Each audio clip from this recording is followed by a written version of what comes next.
good. Do you want me to go get the... No, we're good. No, we're good. Thank you.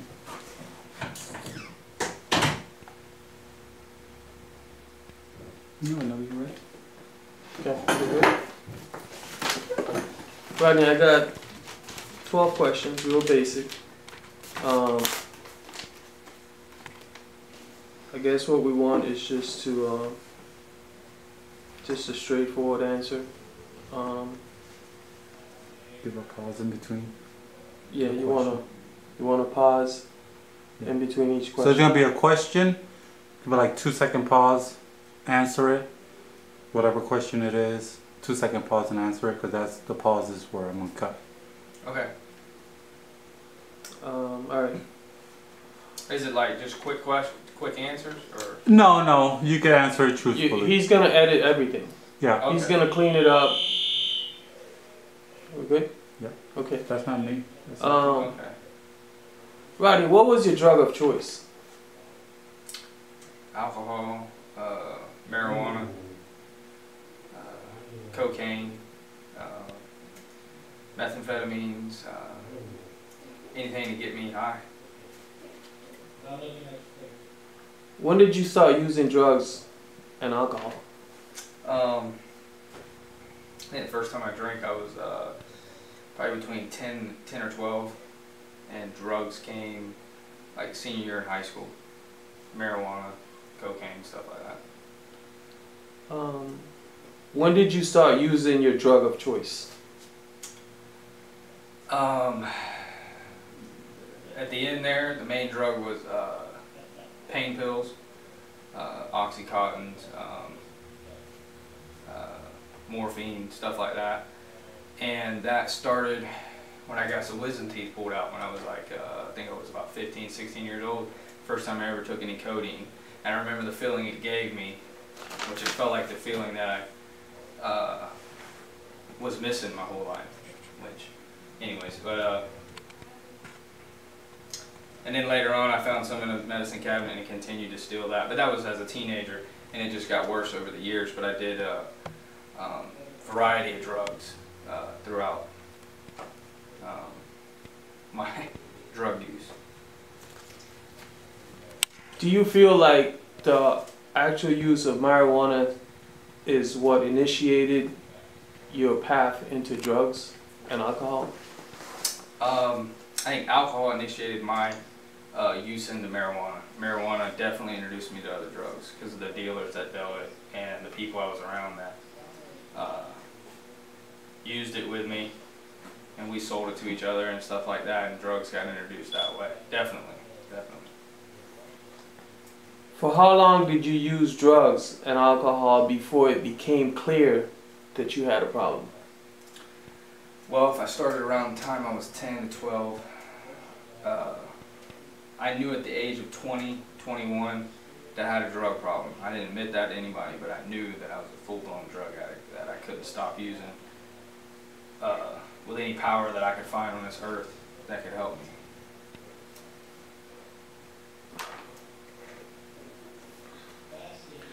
For how long did you use drugs and alcohol after you realized that it was a problem? What was that again? No, I asked you that one already. I'm sorry, man. I lost my train there. What other drugs increase your desire to use drugs? Say that again. What other drugs increase your desire to use drugs of choice? Like I said, the pain pills were, legal. I thought, abusing them was definitely not legal, but you could get them from stores. And I'm sorry, let me do that again. Can you repeat that question? I'm not understanding that question. Okay. What other drugs increase your desire to use your drug of choice? Okay. Well, when I would drink alcohol, I definitely, smoking marijuana would enhance that. Taking some pills would enhance that. And then to get up to party more, cocaine or speed would help that. So definitely one drug would help another one. And that's how I manipulated them into what I did. who was typically the person you wanted to spend time with and use drugs with? People that would use drugs with me. People that, you know, would let me use drugs with them, or some of my family members. I have some cousins that I use drugs with, but you know, really what it boils down to is I was using people and they were using me. And in that kind of a world and atmosphere, no one's out but looking for their, out looking for their self, and one thing and one thing only, and that's to get high. So that's the kind of people that it attracted when I was around them people. Were you ever hospitalized for using drugs? No, I can't say that. Was there ever a point where you used a specific drug that you felt at some point was not a good idea? One time, I think I was 21, 22. I was in a very bad spot in my life. That's when I knew I had a drug problem. I didn't tell anybody, and I finally told my mother because of the fact that I was laying tile. It's a trade that I learned at a young age, and I was doing that working. And I was in a shower in a $350,000 house by myself, laying tile, and I fainted because I was up too long on cocaine and alcohol, and I had to call my mother to come pick me up. At that age, it was pretty humbling, and I admitted to her then that I had a problem, and told her the whole truth about everything. And at that time, that scared me a lot. Have you ever been an outpatient in a rehabilitation center? Or inpatient? Definitely. After I did that with my mother, and I told her, it took me a few more years to, and another arrest from the law in order for me to make it. But I went to the Salvation Army in Tampa, Florida, and it was a 6-month program, and I believe truly that it saved my life.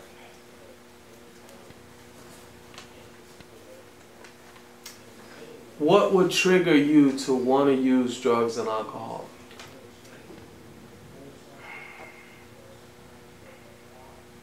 I think what would trigger me now to use drugs and alcohol is to not have a I don't want to say this, to not have God in my life, a power greater than myself that could help me with the problem that I have with this.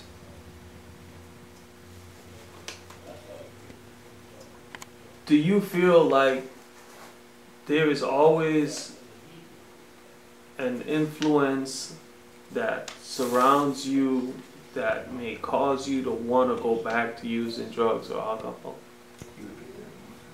Do you have in your social circle or in your environment anything that would influence you wanting to go back to use drugs and alcohol? I don't today. I don't have, I have people that I know, and the only ones that I associate with are family. And I love them from a distance. I'm around them very few. Not a lot of time that I'm around them. But I think that's a very important part of my recovery and my life without drugs and alcohol in my life is to not have them people around me. There's many friends that I have that I've been really close friends with that I just don't associate with. And it's because of the fact that I can't. And I've had to come to that conclusion. I just can't. For how long have you been sober? It was 2 years in November, so I had 2 years before that, and I ended up relapsing for 6 months. So it's been almost five years that I left the Salvation Army, but clean time 2 years. Do you think that fate had anything to do with your recovery and who you are today? I believe that 100%. I believe that I didn't have to walk the path I did. I think there was a different path chosen for me, but I believe once I went down that path, that there was another path out of that path into the right path. And I still don't think I had to do some of the things in order to get back on that good path, but some of I had to do them and I did them. But you know, I don't think I was born to be a drug addict or an alcoholic, but I definitely believe once I went into that phase of my life that I had to accept the fact that I was one and that I had to walk a certain way for the rest of my life because of that. Rodney, today you have a family. How important it is for you to be the head of your home and the leader of your family?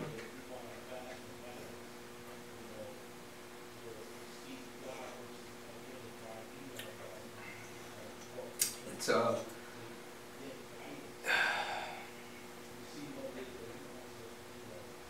my whole life revolves around that. I have to do that.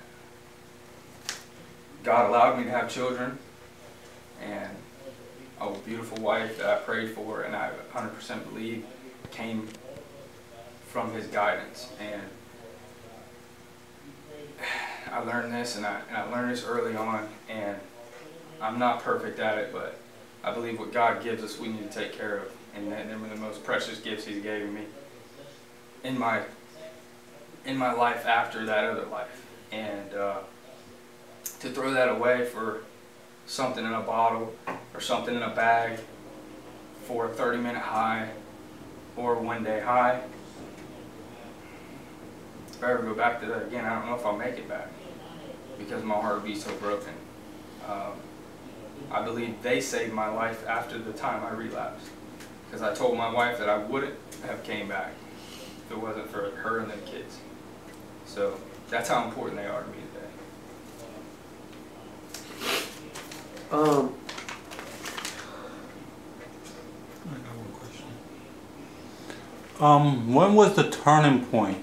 Was there any time in your life where there was a turning point where God stepped in and, okay, this is where God said, okay, enough is enough? Or, you know, when He started to move, that started pointing you in the right direction, the turning point? I got arrested a few times. The last time I got arrested, every time I had community service, and actually the first time I got a DUI when I was 16, I got arrested when I was 19, and I got arrested again when I was 21. The last time I got arrested, I had community service, and I was doing it at the Habitat for Humanity, showing up there in the morning and delivering on the truck. You know, if you get there early, you can do that, and so I would get there early, and there was an older man there that goes to a Baptist church in Avon Park. His name is Lee Llewellyn. I'll remember it till the day I die. But he was on the truck with me, and you know, he wasn't judgmental or anything, but he could tell there was something. I don't know. Apparently God was speaking to his heart, but we were driving down the highway on the truck, and he asked me, he said, have you ever given your life to Christ? And I said, no, sir. I said, I don't go to church. I never really went to church. I don't really know anything about that. I always knew there was a God. I just didn't know who, where, what, or how. And he pulled the truck over right down the side of 27 and prayed with me. That night I went home. I slept for the first time in a long time since I was a young child, I can remember, with a lot of ease in my heart. And from that day on, my life got real bad. Got real bad. I ended up having to spend some time in jail because of violation of probation. Found myself in the back of a cop car a week later. And 3 weeks after that, I went to the Salvation Army. Now I can look back and say that was hard times, and you know, I had a really rough time through that 5 months or whatever it was. But I believe God was putting me into a place at that point because I reached out for help. And that was my turning point. That was my turning point into a new life. And, Amen. Amen. Okay. That's it.